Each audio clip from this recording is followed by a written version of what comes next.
इस कहानी को सन 1993 में शुरू किया जाता है, जहां पर एक हॉस्पिटल के अंदर कैमरा के सामने आकर एक डॉक्टर अपने हॉस्पिटल की मरीज, जिसका नाम गैब्रियल था, उसके बारे में बता रही थी। डॉक्टर कहने लग गई कि मेरा वो मरीज आजकल बहुत अजीब होता जा रहा है, क्योंकि उसकी बढ़ने की टाइम रुकने का नाम ही नहीं ले रहा है। साथ ही साथ उसके शरीर में पहले से काफी ज्यादा पावर्स, यानी उसके बॉडी के अंदर काफी मात्रा में एनर्जी आ चुकी है। रिकॉर्डिंग के बीच ही इस डॉक्टर का साथी घबराते हुए उसके पास आकर कहने लगा कि गैब्रियल फिर से पहले की तरह भागने की कोशिश कर रहा है और वो दरवाजे को ताबड़तोड़ पीटने लग गया है। यह सुनकर डॉक्टर फौरन से उसके रूम की तरफ दौड़ पड़ी थी। दिखाया गया कि उस हॉस्पिटल में हर तरफ अफरा तफरी मची हुई थी। वहाँ के नर्स, डॉक्टर्स के साथ साथ वहाँ के काम करने वाले लोग भी डर कर किसी चीज को देखकर भागने लग गए हों। अब एक गार्ड के साथ कुछ डॉक्टर गैब्रियल के कमरे में चले जाते हैं। दरअसल ये लोग गैब्रियल को बेहोश करना चाहते थे, इसीलिए बेहोश करने वाले गन लेकर उसके रूम के डोर तक पहुंच तो गए थे, लेकिन अचानक से गैब्रियल उनके साथ साथ बाकी डॉक्टर्स पर भी अटैक कर देता है। वो काफी जोर से गार्ड के बाजू को पकड़कर तोड़कर उसका चुरा बना देता है, जिससे उसकी हड्डी निकलकर बाहर चली आती है। फिर वो अपने पावर की मदद से हॉस्पिटल के सभी लाइट्स को तोड़कर बुझा देता है। उसी दौरान जैसे ही मौका मिला, डॉक्टर उस बेहोश करने वाली गन उठाकर फौरन से गैब्रियल को शूट कर देती है, जिससे अब वो पूरी तरह से बेहोशी के हालत में चला जाता है और ये लोग जल्दी से उसे ले जाकर एक चेयर पर बांध देते हैं। यहाँ जैसे ही गैब्रियल को होश आया तो वो डॉक्टर के साथ उनके साथी को अपने सामने खड़ा हुआ पाता है। अब क्योंकि उन्होंने उसके चेयर को जिस पर वो बांधा गया था वो काफी दूर रखा गया था, क्योंकि वो खतरनाक होने के साथ साथ दिखने में काफी डरावना भी लग रहा था। गैब्रियल को डॉक्टर इस तरह से डांटना शुरू कर देती है जैसे कोई छोटा बच्चा हो। कहने लगी, तुम बहुत बुरे हो, और गैब्रियल भी चिढ़ने लग जाता है। उससे गुस्सा आने लगा। उसी टाइम वहाँ पर रखा हुआ रेडियो से शैतानी आवाज आने लग जाता है। यह आवाज किसी और की नहीं बल्कि गैब्रियल की ही थी। वो इन्हें धमकियां देने लग गया था। कहने लगा कि अब मैं किसी को नहीं छोड़ने वाला, तुम सभी को बहुत ही बुरी मौत दूंगा। यह सुनते ही डॉक्टर का साथी काफी ज्यादा हैरानी के साथ डर भी जाता है। कहने लगा कि आखिर यह कैसे हो सकता है, ये कैसे बोल पा रहा है, वो रेडियो को कंट्रोल करके हमसे बात कैसे कर पा रहा है। तब डॉक्टर उसे बताती है कि हाँ, यह सच है, क्योंकि गैब्रियल के पास ऐसी ताकतें हैं जिनकी मदद से वो काफी तरह तरह के अजीब चीज कर सकता है। अब डॉक्टर और उसका साथी दूसरे कमरे में जैसे ही जाते हैं, उन्होंने देखा कि वहाँ पर लाशों की ढेर लगे पड़ी थी। यह देखकर दोनों काफी परेशान हो गए और अब यहाँ डॉक्टर कहती है कि यही वक्त है जो आ चुका है, क्योंकि इसी वक्त में इस मुसीबत को पूरी तरह से जड़ से खत्म करने का टाइम आ चुका है। यहीं से यह पूरा सीन बदलकर हमें एक कपल को दिखाया गया, जिनमें वाइफ का नाम मेडिसिन होता है। यहाँ इन्हें देखकर हमें पता चला कि पिछले कई दिनों से इन दोनों में कुछ खास नहीं बन रही है, क्योंकि उनके शादी को काफी साल तो हो चुके थे, लेकिन प्रॉब्लम तो यह था कि मेडिसिन का बच्चा ही नहीं हो रहा था। हर बार जब भी वो माँ बनने जा रही होती है, उसका बच्चा पेट में ही मर जाता था, और यही वजह है कि वो पहले से अब काफी ज्यादा ही परेशान रहने लग चुकी थी। उसके हस्बैंड का गुस्सा भी उसके सर पर सवार होता रहा। यही वजह है कि इनकी झगड़े होते रहते थे। आज के दिन भी ये दोनों हस्बैंड वाइफ किसी बात को लेकर बहसबाजी करते हुए दिख रहे थे। जहाँ मेडिसिन की हस्बैंड को गुस्सा आ गया और वो उसे जोर से दीवार में धक्का मारकर लड़ा देता है और उसके सर पर चोट लगने की वजह से खून बाहर आ जाता है। यहाँ यह देखकर उसका हस्बैंड घबरा गया और जल्दी से मेडिकल किट लेने के लिए अपने रूम से बाहर चला जाता है ताकि उसकी जख्मों को साफ कर सके। लेकिन इसी मौके का फायदा उठाते हुए जल्दी से मेडिसिन कमरे के दरवाजा क्लोज कर देती है और खुद को रूम में ही लॉक्ड कर लेती है। असल में मेडिसिन अपने हस्बैंड से तंग आ चुकी थी, क्योंकि वो काफी अजीब किस्म का था। उससे हर बात पर लड़ाई झगड़ा करने लगता और उसे मारने लगता था। कुछ टाइम के बाद वो मेडिसिन को दरवाजा खोलने को चिल्लाने लग गया, लेकिन उसके बावजूद भी दरवाजा वो नहीं खोलती। इसीलिए अब उसके हस्बैंड को आज रात कमरे से बाहर ही गुजारना पड़ेगा। रात में दिखाया गया जब वो सोफे पर सो रहा था तो उसे ऐसा महसूस होता है जैसे किचन में कोई मौजूद है। वो जब चेक करने गया तो हैरान करने वाला बात यह था कि उसकी मिक्सर मशीन अपने आप चलने लग जाती है। यहाँ तक कि फ्रिज भी खुला हुआ था और उसका टीवी भी चल रही थी, लेकिन वहाँ कोई दिखाई नहीं दे रहा था। उसका हस्बैंड अभी यह सब देख ही रहा था कि तभी उसके पीछे एक शैतानी काले रंग का कुछ आकर आदमी की तरह खड़ा हो जाता है और अचानक से उस पर हमला कर देता है, जो अचानक से उसके सर को दीवार पर जोर से मारता है। उसी टाइम पर अचानक मेडिसिन की आंख खुल जाती है। यहाँ हम यह बात समझ पाते हैं कि यहाँ हमला जो अभी अचानक से हुआ वो मेडिसिन का सपना था, न कि रियल में। यहाँ वो काफी घबराई हुई थी। उसे अपने हस्बैंड की टेंशन होने लग जाती है है, इसीलिए वो जल्दी से कमरे का दरवाजा खोलकर बाहर अपने हस्बैंड को देखने के लिए चली आती है। लेकिन अपने आंखों से जो उसने देख पाया, उसे देखकर उसकी तो दिमाग ही खराब हो जाती है, क्योंकि वहां उसकी हस्बैंड की लाश बहुत ही बुरी हालत में पड़ी हुई थी।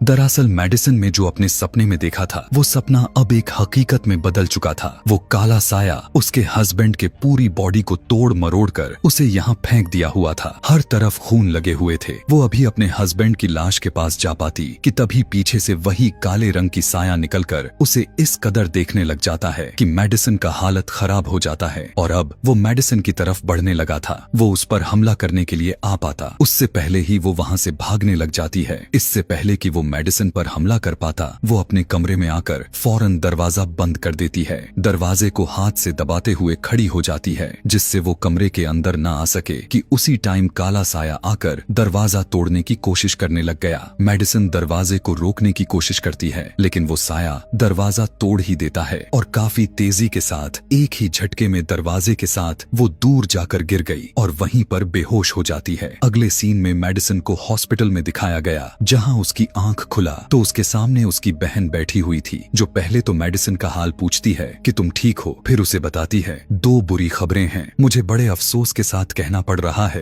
कि इस हादसे की वजह से तुम्हारे पेट में पल रहा बच्चा मारा गया, और दूसरी बुरी खबर यह है कि तुम्हारा हस्बैंड भी मर चुका है। उसकी भी बहुत ही दर्दनाक मौत हो चुकी है। इतना सुनते ही वो रोने लग जाती है, क्योंकि उसे बहुत ही गहरा सदमा लग चुका था। इसीलिए जब डिटेक्टिव उससे पूछताछ करने के लिए यहाँ आते हैं तो उनके सवालों का भी वो जवाब नहीं देती। इसीलिए डिटेक्टिव सीधा लैब इंचार्ज के पास पहुंच जाता है ताकि उसके बारे में वो कुछ जान सके। यहाँ पर इंचार्ज मेडिसन के हस्बैंड की लाश को जब चेक कर रही थी, तब वो बताती है कि उसके हस्बैंड के लाशों से उंगलियों के निशान मिले हैं, जो और किसी की नहीं बल्कि मेडिसन की ही लग रही है। यहाँ इन्हें यह लग रहा था कि मेडिसन ने ही अपने हस्बैंड को मारा हुआ हो, क्योंकि वो उस पर बहुत ही जुल्म करता रहता था। खैर, इसके बाद मेडिसन की बहन उसे उसके अपने घर छोड़कर चली जाती है। उसी रात में दिखाया गया कि मेडिसन जब अपने कमरे के विंडो के पास खड़ी हुई थी, तो उसे बाहर की लाइट्स अजीब तरह से जलती बुझती हुई नजर आती है। इतना देखते ही मेडिसन काफी ज्यादा ही घबरा जाती है कि तभी वो वहाँ उसी काले साए को खड़ा हुआ देख लेती है, जिससे वो अब बुरी तरह इस कदर डर गई कि वो फौरन वहाँ से भागते हुए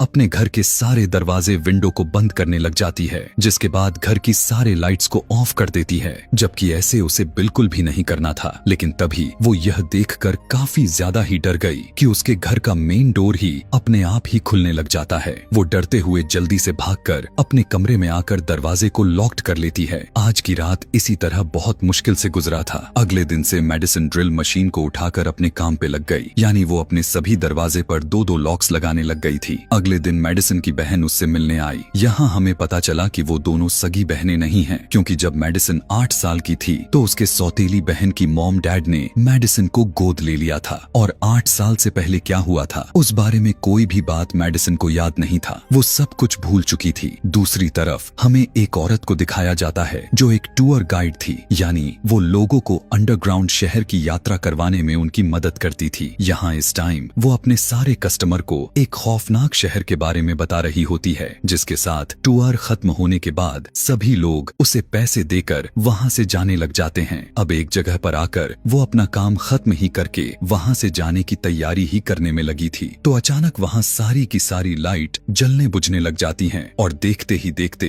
लाइट्स ऑफ हो जाती हैं। टूर गाइड को लगता है कि वहाँ पर जरूर कोई है जो लाइट से मजाक कर रहा है, इसीलिए चेक करने के लिए दूसरी तरफ जाने लग जाती है। जैसे ही उसकी नजर ऊपर की तरफ छत पर गई तो वहाँ एक काफी खौफनाक क्रिएचर बैठा हुआ था, जिसे देखकर वो बहुत ही ज्यादा डर कर वहाँ से भागने लग गई। लेकिन उसी टाइम पर वो नीचे आकर उस पर हमला कर देता है। कुछ टाइम के बाद जब उसे होश आया तो वो अपने आप को एक अजीब सी जगह पर बांधा हुआ पाती है। देखने को मिला कि उसके मुंह को टैप के जरिए बांधा गया था और दोनों हाथों को रस्सियों के सहारे बांधा गया था। वहीं पर एक रेडियो भी रखा गया था, बिल्कुल उसी रेडियो की तरह लग रहा था जिस पर गैब्रियल ने अपना कंट्रोल करके सभी को मारने का धमकी दिया था, और उसमें वही शैतानी आवाज थी जो उस टाइम हमने सुनी हुई थी। और अब क्योंकि वो आवाज गैब्रियल की थी तो यहाँ हमें बिल्कुल पूरी तरह से समझ आ चुकी थी कि ये क्रिएचर और कोई नहीं बल्कि गैब्रियल ही है। वो उसी टाइम टूर गाइड के पास आकर कहने लगा कि बहुत ही जल्द मैं तुम्हें भी मार दूंगा, लेकिन ऐसा करने से पहले मुझे उस लेडी डॉक्टर से निपटना है। अब वो लेडी डॉक्टर जब अपने घर में मौजूद थी तो उसे गैब्रियल की कॉल आती है। वो उसे बताते हुए याद करवाने लग गया। कहा कि मैं वही पेशेंट हूँ जिसे तुमने बंदी बनाकर रखा हुआ था, वही मरीज जिसे तुम मुझे बच्चों की तरह डांट लगा रही थी।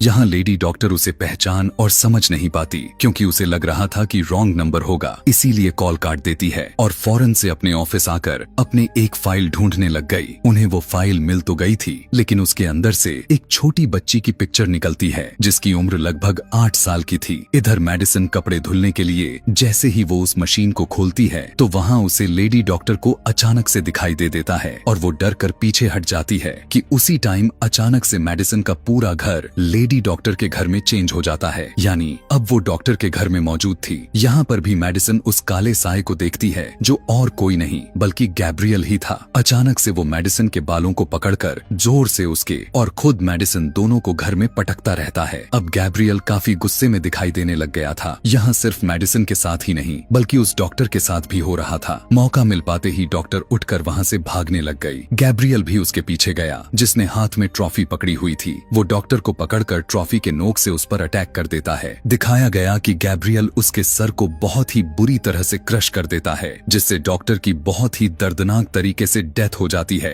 इतना खतरनाक नजारा देखते ही मेडिसिन काफी ही ज्यादा मात्रा में डर जाती है। उसी टाइम वो जोर से चिल्लाने लग जाती है, जिसके साथ ही वो अपने ख्यालों से बाहर निकल आती है। उसने देखा कि वो तो खुद अपने घर में ही मौजूद थी। इतना कुछ हुआ देखकर मेडिसिन को कुछ भी समझ में नहीं आ रहा था और वो जैसे ही अपने सर पर हाथ लगाया तो उसके सर से खून निकलने लग गया था। दूसरी तरफ दिखाया गया डिटेक्टिव और लैब इंचार्ज उसी डॉक्टर के घर जाते हैं क्योंकि उन्हें डॉक्टर की मौत की खबर मिली हुई थी। मतलब यह साफ हो चुका था कि मेडिसिन अभी तक जो भी देखा वो सब कुछ सच में हो रहा था। लाश को जब ये चेक कर रहे थे तो उन्होंने देखा कि उसकी मौत बिल्कुल उसी तरह से हुई थी जैसे मेडिसिन ने ख्यालों में देखी हुई थी। उसका पूरा सर बहुत ही दर्दनाक तरीके से कुचला गया था। यहाँ उन्हें वही फाइल मिला था जो डॉक्टर ने गैब्रियल के कॉल को काटने के बाद निकाल कर देखी हुई थी, जिसमें 8 साल की बच्ची की तस्वीर थी। वही तस्वीर अब डिटेक्टिव के हाथ लग जाती है। उस तस्वीर को डिटेक्टिव एक आर्टिस्ट को देकर कहने लगा कि इस तस्वीर को आज से 30 साल आगे की टाइमलाइन में लेकर जाओ और फिर उसका 30 साल वाली प्रिंट निकालकर हमें दिखाओ कि 30 साल के बाद इसकी शकल आखिर किस तरह से दिखाई देता है। यहाँ लैब इंचार्ज डिटेक्टिव को बताने लगी कि वो लेडी डॉक्टर बच्चों की डॉक्टर थी और बच्चों को सर्जरीज ऑपरेशन काफी ज्यादा ही माहिर थी, जिस वजह से वो बहुत ही फेमस थी। दिखाया गया गैब्रियल अब वापस अपने ठिकाने पर पहुंच चुका था, जहां वो डॉक्टर के घर से अपने साथ ट्रॉफी का वो तेज नोकदार वाली हिस्सा भी लेकर आया हुआ था। उसकी मदद से वो अपना हथियार बना रहा होता है। फिर हथियार की तैयार होने पर वो उसे टूर गाइड पर टेस्ट करने लग गया था ताकि उसका निशाना और भी अच्छा कर सके। अब मेडिसिन को जब लेडी डॉक्टर के मौत के बारे में पता चला था तो वो हैरान होने के साथ साथ वो काफी ज्यादा ही डर भी गई और क्योंकि वो पहले से ज्यादा ही थक चुकी थी इसीलिए वो अपने बेड पर जाकर लेट जाती है। सोते वक्त उसे फिर से एक ख्याल आना शुरू कर देता है। इसी ख्याल की दुनिया में वो उसी लेडी डॉक्टर की साथी को भी देखने लग गई थी जो अपने बिस्तर पर लेटा हुआ सोने की तैयारी करने में लगा हुआ ही था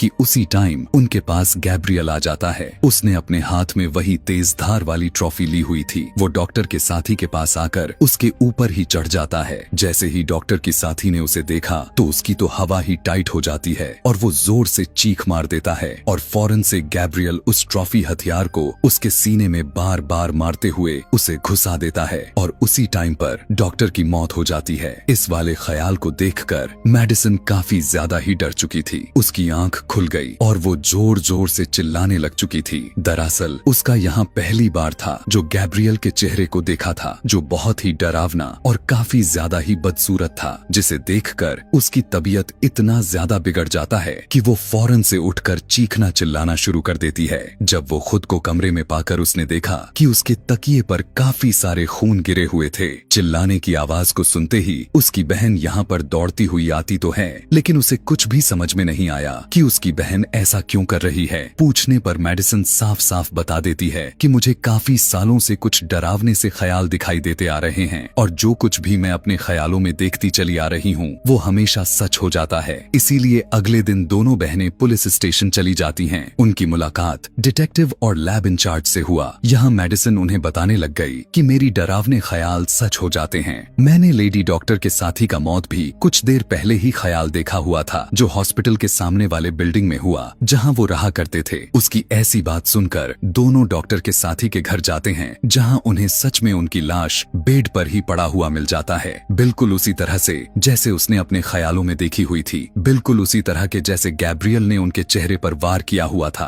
और पूरा बिस्तर खून से सना हुआ था। इतना सा देखकर डिटेक्टिव और लैब इंचार्ज बुरी तरह से दंग होकर पुलिस स्टेशन वापस चले आते हैं और मेडिसिन और उसके बहन को यहीं पुलिस स्टेशन में कुछ टाइम तक रुकने के लिए कहने लगे, क्योंकि उन्हें इनसे कुछ पूछताछ करनी थी।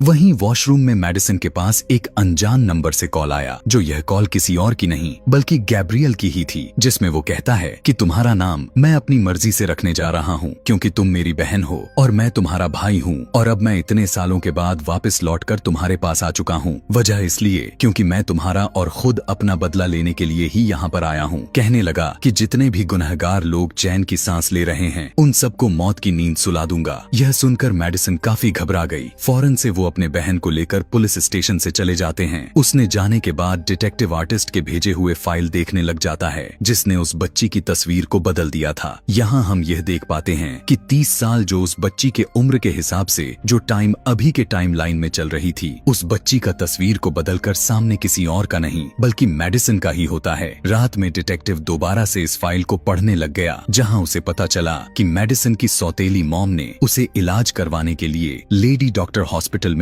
एडमिट करवाया हुआ था, लेकिन अब इस लेडी डॉक्टर की तो मौत हो चुकी थी और उस मेडिसिन का इलाज उस लेडी डॉक्टर के साथ साथ उसके 2 साथियों ने ही किया हुआ था। पर हमने देखा कि लेडी डॉक्टर और उसकी एक साथी को तो मौत हो चुकी थी, तो अब जो तीसरा डॉक्टर जो अभी जिंदा था, वही इकलौता शख्स था जो इस बारे में सारी सच्चाई पेश कर सकता था। इसी सोच के साथ डिटेक्टिव उस डॉक्टर से मिलने के लिए उसके घर के लिए फौरन से निकल जाता है। मेडिसिन और उसकी सौतेली बहन अपने मॉम के पास पहुंच गईं, जहां उनकी मॉम बताते हुए कहने लगी थी कि जब मेडिसिन छोटी बच्ची हुआ करती थी तो उसका ख्याली दुनिया का एक दोस्त था जो सिर्फ उसे ही नजर आता था और उसका भी नाम गैब्रियल था। अभी उनका इतना कहना ही था। उसी टाइम पर मेडिसिन को विजन दिखने लग जाते हैं, जिसमें वो तीसरा डॉक्टर और बचा हुआ इकलौता डॉक्टर गैब्रियल को देख पाती है। दरअसल गैब्रियल इस बार तीसरे डॉक्टर को मारने आया था, जो यहाँ बाथटब में बैठकर काफी आराम से नहा रहे थे। इतने ही देर में यहाँ डिटेक्टिव भी आ चुका था, लेकिन उसी टाइम अचानक ऊपर से गैब्रियल आकर इस पर हमला कर देता है। दोनों के हाथापाई में डिटेक्टिव गैब्रियल का इतना भयानक चेहरे को देखकर काफी ज्यादा ही डर जाता है। इस चीज का फायदा उठाकर गैब्रियल भी उस पर काफी तेजी के साथ बार बार वार करने लग जाता है, लेकिन हर बार वो बचता रहता है। फिर डिटेक्टिव उस पर वार करके उसे दूर फेंक देता है और उस पर फायरिंग करने लग जाता है, लेकिन गैब्रियल किसी तरह यहाँ से भाग जाता है। इसके बावजूद भी डिटेक्टिव उसके पीछे भागा पकड़ने के लिए, लेकिन फिर भी वो उसके हाथ नहीं लगा था। इसी के साथ मेडिसिन अपने ख्यालों की दुनिया से बाहर चली आती है। अगले दिन दिखाया गया, जहां पर डिटेक्टिव और लैब इंचार्ज अपने साथ एक ब्रेन डॉक्टर को लेकर आए हुए थे, ताकि वो थेरेपी करके मेडिसिन के पुरानी यादों को खोज सके, वही यादें जो वो बचपन में भूल चुकी हैं। थेरेपी के दौरान मेडिसिन बताने लगी कि जब मैं छोटी बच्ची हुआ करती थी, तब मैं गैब्रियल के हरकतों की वजह से मुझे ही डांट पड़ती रहती थी, क्योंकि वो मुझसे उल्टे सीधे काम करवाया करता था। और उसी के साथ मेडिसिन यहाँ सभी लोगों को अपने बचपन की कहानी सुनाने लगे कि एक दिन मेरे पास गैब्रियल की कॉल आया और उसने मुझसे कहने लगा कि इसी टाइम अपनी आंखें बंद करो, तुम्हारे सामने टेबल पर एक केक रखा हुआ है जिसे तुम बड़े से चाकू से काटकर अपने मॉम को खिलाओ। लेकिन जब उसने अपनी आंखें खोलकर देखा था तो वहाँ पर कोई केक तो था ही नहीं, बल्कि वहाँ पर उसके मॉम डैड सो रहे थे और उसके हाथ में लिए चाकू के नीचे उसके मॉम का पेट था। दरअसल गैब्रियल कह रहा था कि तुम अपने मॉम का पेट इसी वक्त काट दो, ताकि तुम्हारे मॉम के पेट में जो बच्चा है वो बाहर आने से पहले ही मर जाए। तभी उसकी मॉम की नींद टूट जाती है और जब उन्होंने उसे ऐसे इस हालत में देखा तो वो चीखने चिल्लाने लग जाती है। और प्रेजेंट टाइम में जब मेडिसिन यह बात सभी को सुनाई जा रही थी तो वो भी उसी टाइम चिल्ला रही थी। अब उसी टूर गाइड को दिखाया गया जिसे गैब्रियल ने पकड़कर बांधा हुआ था। वो किसी तरह उसके कैद से आजाद होकर वहाँ से भागने की जैसे ही कोशिश की, लेकिन तभी उसका पैर फ्लोर पर लगा और वो सीधा नीचे नीचे गिर गई और वो उसी जगह पर पहुंच गई जहां मेडिसन और बाकी लोग बैठे हुए थे। इससे साफ पता चल जाता है कि गैब्रियल ने टूर गाइड को मेडिसन के ऊपर वाले फ्लोर पर कैद करके उसे बांधा था। थोड़ी ही देर में यहाँ पुलिस आई और मेडिसन को अरेस्ट कर लिया था, क्योंकि उन्हें ऊपर वाले फ्लोर से गैब्रियल के कपड़े और हथियार वगैरह मिले हुए थे, जिससे सभी को बस यही लग रहा था कि गैब्रियल कोई और नहीं, मेडिसन ही है। ना ही कोई और है जो गैब्रियल है, और मेडिसन ही है जो अपने बचपन से ही दो रूप लेकर एक ही जिंदगी गुजार रहे हैं, क्योंकि एक तो खुद मेडिसन ही है और एक उसके ख्यालों दुनिया गैब्रियल की। लेकिन यहाँ डिटेक्टिव उनके ऐसी बातों पर बिल्कुल भी विश्वास नहीं कर रहा था, क्योंकि उसने मेडिसन की जगह खुद अपने आंखों से गैब्रियल को देखा हुआ था। खैर, अरेस्ट करने के बाद डिटेक्टिव और लैब इंचार्ज मेडिसन से पूछताछ करने में लग जाते हैं, जहां वो बताती है कि गैब्रियल बहुत ही ज्यादा खतरनाक है। उसी पूछताछ के दौरान मेडिसन के फोन पर गैब्रियल का कॉल आया और वो उन सभी लोगों को खुद बताता है कि हाँ, मैं मेडिसन का ख्याली दोस्त हूँ। लेकिन उसी दौरान यहाँ मेडिसन जोर जोर से चिल्लाने लग गई, जिसकी वजह से उस रूम में लगा हुआ सारा बल्ब टूट जाते हैं। उसके ऐसा करने पर मेडिसन को सेल में लॉक्ड कर दिया गया था। इधर मेडिसन भी अपनी सौतेली बहन से उस हॉस्पिटल का एड्रेस लेती है जहां बचपन में मेडिसन को इलाज के लिए एडमिट करवाया गया था, यानी वही हॉस्पिटल जो लेडी डॉक्टर का था। अब क्योंकि हॉस्पिटल तो बंद हो गया था, लेकिन उसकी बहन को पता था कि वहां से जरूर कुछ तो ऐसा होगा जो आगे चलकर काम आ सकेगा, इसीलिए वो फौरन से हॉस्पिटल के लिए निकल पड़ी। हॉस्पिटल में आकर वो वहां के सभी चीजों को चेक करने लग गई, जहां उसे मेडिसन से जुड़ी कुछ टैप रिकॉर्डर मिल जाता है, जिसे वो लेकर अपने घर आ जाती है। उन रिकॉर्डिंग को चेक करने पर पता चला कि मेडिसन की असली मॉम और कोई नहीं बल्कि वही टूर गाइड थी। हम उसी की बात कर रहे हैं जिसे गैब्रियल ने कैद किया था और छत से नीचे गिरने से जख्मी थी और उसे हॉस्पिटल में एडमिट किया गया था। एक बहुत ही हैरान कर देने वाला बात यहाँ यह देखने को मिला कि जब मेडिसन की सौतेली बहन आगे की रिकॉर्डिंग को चेक किए तो उसने देखा कि मेडिसन के पिछले साइड पर एक बहुत ही अजीब सा क्रिएचर जुड़ा हुआ था, और उसी रिकॉर्डिंग के अंदर लेडी डॉक्टर बताने लग गई थी कि मेडिसन जब अपने मॉम के पेट में गर्भ अवस्था में थी तो हमने देखा हुआ था कि उसका एक जुड़वा भाई भी है। लेकिन यहाँ एक मुसीबत यह था कि वो जुड़वा भाई जो था वो मेडिसन के बॉडी से अटैच था, और उसका जुड़वा भाई और कोई नहीं बल्कि गैब्रियल ही था। जो वो बताती है कि जब मेडिसन पैदा हुआ था तब उस टाइम हमने उन दोनों को अलग अलग करने के लिए ऑपरेशन करना चाहा, जिससे मेडिसन तो आराम से अलग हो चुकी थी और वो बिल्कुल सुरक्षित थी। लेकिन वहीं दूसरी तरफ उसका भाई नॉर्मल नहीं हुआ था, वो इसी अजीबो गरीब क्रिएचर की तरह पैदा हुआ था और उसके साथ ही आधा जुड़ा रहा। अब क्योंकि दोनों की दिमाग और रीढ़ की हड्डी एक ही थी, इसीलिए गैब्रियल को हमने मेडिसन के अंदर से पूरी तरह से नहीं निकाला। यानी उसका कहने का मतलब था कि वे जितना निकाल सकते थे उतना ही निकालने में कामयाब हो पाए और बाकी अंदर ही रहने दिया था। बस उसके दिमाग को ऑपरेशन करके बंद कर दिया गया था, क्योंकि उसके जान का खतरा हो सकता था, जिससे उसका आधा दिमाग मेडिसन के अंदर ही रह गया था। यहाँ डॉक्टर बताते हुए कहने लग गए थे कि गैब्रियल एक बहुत ही खास तरह का बच्चा था, क्योंकि उसके पास बहुत ही शक्तिशाली ताकतें थीं। डॉक्टर बताती हैं कि गैब्रियल आसपास के सिग्नल्स और वेब्स को कंट्रोल में कर सकता था, और यही तो वजह थी कि उसने रेडियो के सिग्नल्स को कंट्रोल करके मूवी के स्टार्ट में कहा हुआ था कि मैं किसी को नहीं छोड़ूंगा, मैं तुम सभी को मार डालूंगा। फिर एक दिन गैब्रियल ने मेडिसन को कंट्रोल करके उस हॉस्पिटल में तबाही मचा दी थी। यानी यह वही टाइम है जब हमने कहानी के शुरुआत में देखा हुआ था, और जब डॉक्टर इस मुसीबत को जड़ से खत्म करने की बात कही हुई थी, वो और कोई नहीं बल्कि गैब्रियल ही था, जिसे वो आधा तो निकाल आई थी लेकिन उसे पूरी तरह से अलग नहीं कर पाई। यानी वो उसके दिमाग में ही रह गया था, और जब जब मेडिसन गैब्रियल को अपने ख्यालों में देखती आ रहती है, वो सब कुछ दरअसल गैब्रियल का दिमाग ही किए जा रहा था, क्योंकि दोनों का माइंड एक ही तरीके से काम कर रहा था।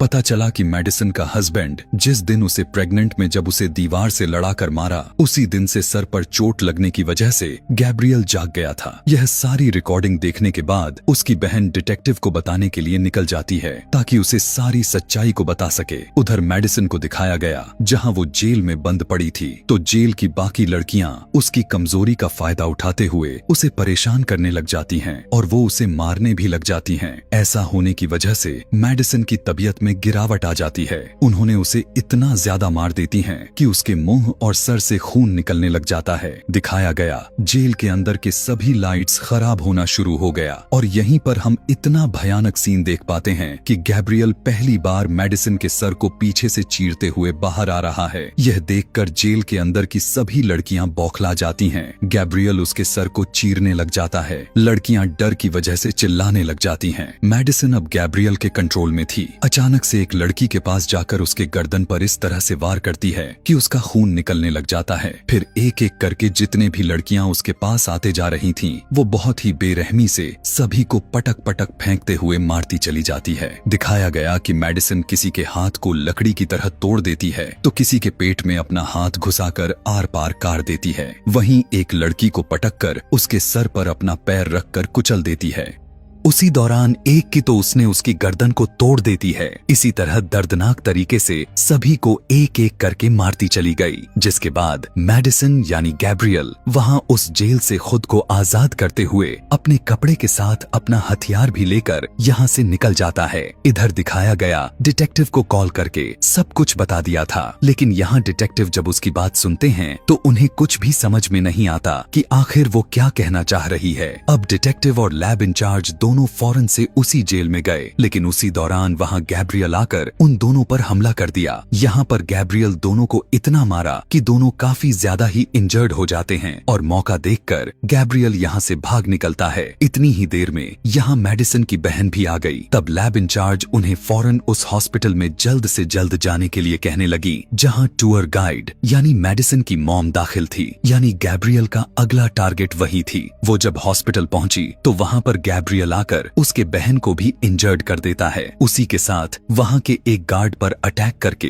उसे भी मार देता है। इसके बाद अब वो मेडिसिन की मॉम के रूम में घुस जाता है। यहाँ पर मेडिसिन की मॉम उससे माफी मांगने लग जाती है कि प्लीज मुझे माफ कर दो, मैं अपनी गलती मानती हूँ। हाँ, मुझे तुम्हें अलग नहीं करना चाहिए था क्योंकि तुम भी तो मेरे बेटे ही थे। मैं अपनी गलती को एक्सेप्ट कर रही हूँ। गैब्रियल बहुत ही ध्यान लगाकर अपनी मॉम की बातों को सुने जा रहा था और उनकी बातों को मानकर थोड़ा शांत हो जाता है। यहाँ पर मामला शांत हो रहा था कि उसी टाइम पर डिटेक्टिव आकर गैब्रियल पर शूट करने लग जाता है, पर मेडिसिन की बहन डिटेक्टिव को ऐसा करने से मना करने लग जाती है। लेकिन अब गैब्रियल गुस्से से पागल हो चुका था, इसीलिए वो अपने हथियार को जोर से डिटेक्टिव पर फेंक कर मारता है, जो सीधा डिटेक्टिव के सीने में स्टैब हो गया और उसकी वहीं पर ही मौत हो गई। अब यह सारा कुछ मेडिसिन दूसरी साइड से देख तो रही थी, लेकिन उसके बस में कुछ भी नहीं था जो वो उसे बचाने के लिए कुछ करे, क्योंकि उसे पहले से ही गैब्रियल ने कंट्रोल किया हुआ था। इतना कुछ हुआ ही था कि तभी मेडिसिन की बहन गन उठाकर गैब्रियल को पॉइंट कर देती है और कहने लगा इसी वक्त निकल जाओ। मेरी बहन के बॉडी से इतना सुनते ही गैब्रियल भड़क जाता है और कहने लगा कि नहीं, ये तुम्हारी बहन नहीं है। इतना कहकर पूरा बेड उसकी तरफ फेंक कर मारता है, जिससे मेडिसिन की बहन काफी बुरे तरीके से उसी बेड के नीचे दब जाती है। फिर वो उसके पास आकर कहने लगा कि मैं बचपन से ही तुम्हें मारना चाहता था, लेकिन हर बार तुम्हें तुम्हारा किस्मत ने साथ देता चला गया। काफी दर्द में मेडिसिन की बहन उसे पुकारते हुए उससे मदद का गुहार लगाती है। दरअसल मेडिसिन को वो गैब्रियल के खिलाफ भड़का रही थी ताकि गैब्रियल पर काबू पा सकें। कहने लगी गैब्रियल ही वही शख्स है जिससे तुम कभी माँ बन ही नहीं पा रही थी, क्योंकि जब भी तुम माँ बनने के लिए तैयार होती हो उसी टाइम ये तुम्हारे बच्चे को पेट में ही मार देता है। यह सुनकर मेडिसिन का खून खौलने लग गया और अब वो गैब्रियल पर काबू पाने की कोशिश करना शुरू कर देती है। अभी वो कुछ कर पाती, उसी टाइम अचानक से गैब्रियल मेडिसिन की बहन के सर में गोली मारा और बाद में मेडिसिन की मॉम का गला घोंटते हुए उसकी जान ले ली। जिसके बाद गैब्रियल अपने ठीक सामने मेडिसिन को देख पा रहा था, क्योंकि मेडिसिन ने आखिरकार अपने दिमाग पर कंट्रोल करना सीख चुकी थी और अब सब कुछ उसके हिसाब से ही हो रहा था। यानी कि मेडिसिन की बहन और उसकी मॉम की मौत तो बस एक ख्यालों की दुनिया थी, जो मेडिसिन अब गैब्रियल को ही दिखाई जा रही थी, क्योंकि दिमाग पर कंट्रोल तो उसी ने किया था, न कि गैब्रियल ने। और असल दुनिया में उसकी मॉम और बहन दोनों अभी भी जीवित थीं। यहाँ वो पहली बार गैब्रियल से आंख मिलाकर बात करती है। कहने लगी कि मेरे शरीर और दिमाग पर सिर्फ मेरा ही कंट्रोल के साथ साथ हक भी मेरा है, और अगर अगली बार तुमने मुझ पर कभी भी कंट्रोल करने की कोशिश की तो तुम सुनो, मैं तुम्हारी अस्तित्व ही मिटा दूंगा। अभी मेडिसिन का कहना ही था कि उसका खुला हुआ पीछे का सर बंद हो गया और फौरन से वो वापस होश में आ चुकी थी और वो अपने अंदर से गैब्रियल को निकालकर हमेशा के लिए उसे कैद कर देती है। होश में आते ही मेडिसिन अपनी बहन को नीचे से निकालती है, जो तभी से वहाँ वहाँ बेड के नीचे दबकर तड़प रही थी। अच्छी बात तो यह था कि वो बेचारी अभी भी जीवित बची पड़ी थी। उसकी जान को सेव करने के बाद मेडिसिन उसे अपने गले से लगाया और कहने लग गई कि इस दुनिया में सिर्फ खून का रिश्ता ही रिश्ता नहीं कहलाता, बल्कि वो लोग अपने होते हैं जो हर मुसीबत में साथ दे रहे हैं और आपका केयर करने के लिए, हर मुसीबत से लड़ने के लिए तैयार खड़े हैं। मेडिसिन ने मुस्कुराते हुए कहा, तुम ही तो मेरी सबसे प्यारी बहन हो और हमेशा मेरी बहन ही रहोगी। बेशक हमारा खून एक नहीं है, लेकिन मैं हमेशा तुम्ही से प्यार करूंगा। इतना कुछ कहते सुनते हुए दोनों बहनें गले लगकर रोने लग जाती हैं। वहीं रूम के अंदर बेड पर लेटा हुआ उनकी मॉम भी उन्हें देखकर काफी खुश हो रही थी, क्योंकि वो अच्छी तरह से जान चुकी थीं कि मेडिसिन ने गैब्रियल को हमेशा के लिए कैद कर दिया है और वो खुद भी उससे आजाद हो चुकी थी। और इसी हैप्पी एंडिंग के साथ यह पूरा कहानी यहीं पर समाप्त हो जाती है। Thank you for watching.